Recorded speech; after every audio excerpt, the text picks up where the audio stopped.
Lire un petit verset qui va bien nous encourager à l'approche des fêtes. Dans 1 Jean 2 au verset 15. 1 Jean, première épître de Jean, chapitre 2, verset 14, 15. Et qui illustre bien tout ce que l'on vient de dire. N'aimez point le monde, ni les choses qui sont dans le monde. Si quelqu'un aime le monde, l'amour du Père n'est point en lui.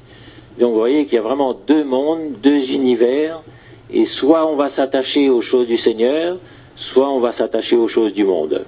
Mais on ne peut pas s'attacher au Seigneur et en même temps continuer à aimer les choses du monde, ça c'est pas possible. Nul ne peut servir de maître, nul ne peut s'attacher à deux maîtres à la fois, parce que inévitablement on va vraiment s'attacher à l'un ou à l'autre. Et il y aura un moment où les routes seront complètement séparées et il faudra que nos choix soient bien clairs. N'aimez point le monde ni les choses qui sont dans le monde. Si quelqu'un aime le monde, l'amour du Père n'est point en lui, car tout ce qui est dans le monde, la convoitise de la chair, la convoitise des yeux, l'orgueil de la vie ne vient point du Père, mais ça vient du monde. Autrement dit, tout ce que les commerçants vont s'acharner à essayer de vous faire convoiter, désirer, ils sont ingénieux pour cela en ces moments de fin d'année. Ben, frères et sœurs, c'est pas pour nous. Hein? Ça, on nous dit, c'est la convoitise. La convoitise des yeux, la convoitise de la chair, et tout ça, ça ne vient pas de Dieu. Donc, quand j'ai envie de quelque chose, ben, il faut que ce soit bien clair, ça ne vient pas de Dieu. Moi, j'ai besoin de désirer la présence du Seigneur qui me rend libre. C'est tout ce dont j'ai besoin. Et le Seigneur va me donner le reste, j'ai pas besoin de m'en préoccuper.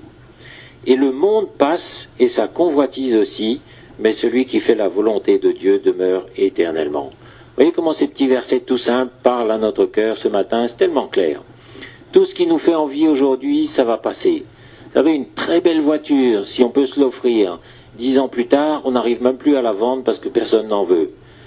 Un très très beau, je ne sais pas moi, le plus bel objet high-tech, au bout de 6 mois, au bout d'1 an, il va être complètement périmé, il y aura complètement autre chose qui va être sortie, mais nous avons besoin de désirer les choses du royaume. Désirons être ici, désirons être dans la présence du Seigneur. Ça nous fait tellement du bien de lire la parole, de prier, jusqu'au moment où, vous savez, dans la prière, c'est d'abord il y a un petit effort à faire, une petite résistance à vaincre, parce que notre chair n'a pas envie. Mais quand on fait ce pas-là, on est bien dans la présence du Seigneur. La prière commence à couler, on commence à être dans l'esprit, ça vient, ça se renouvelle, on est dans le bain de l'esprit. C'est ça qui va rester éternellement. Ça va rester éternellement. Mais tout ce que je peux acquérir à droite et à gauche, et je suis comme vous, hein, j'ai des tentations aussi, mais tout ça, ça va passer. La convoitise du monde passe, le monde passe, mais celui qui fait la volonté de Dieu demeure éternellement. Voilà ce qui est pour nous, mes frères et sœurs.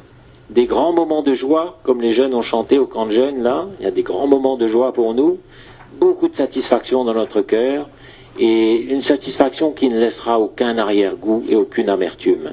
Parce que vous savez, les choses du monde, ça a toujours un petit arrière-goût amer après.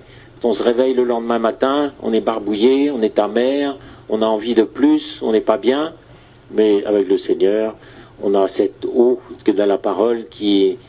on n'aura jamais soif. Celui qui boit de cette eau-là n'aura jamais soif. Mais celui qui boit de l'eau du monde, il aura toujours soif de plus. La chair réclamera toujours plus.